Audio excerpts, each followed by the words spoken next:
So let's talk about how parents can help siblings answer the question, what's wrong with your brother? Why can't he Mm, talk? Why does he talk that way? Why doesn't he look at me? yeah. These are the big questions. And obviously, I've done a fair bit in death and dying. And often there's people who say, what do I say in that Yes. moment? And I said, do you know what? Age appropriate truth is the best thing, because our children, even if you use this sort of big terminology of what's going on as you explain a certain condition, and explaining what being on the autistic spectrum is quite complicated. Yeah. However, we basically go online and get some good information as well. And if we can show them diagrams and talk to them about why they don't react the same way, why they don't have a filter sometimes and come out with really inappropriate things socially, why they don't look you in the eye, or whatever that particular thing is.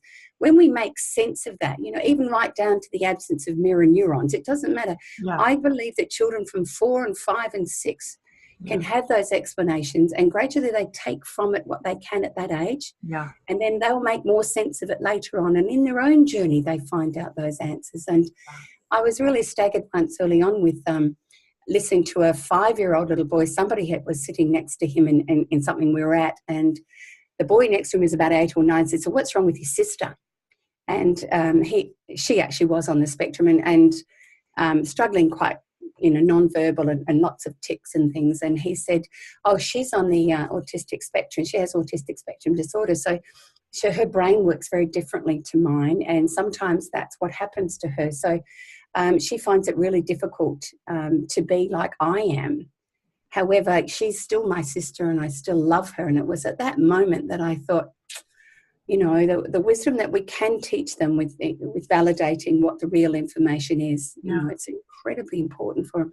We just use age appropriate, but don't be frightened to use the explanations that the medical term are using, because they do understand at some point.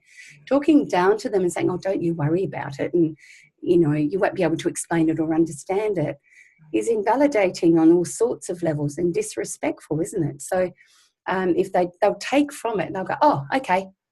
Right. Okay. Yeah. And then later will come back and say, so, and they'll ask another question. And that's when they're ready for another level of that information.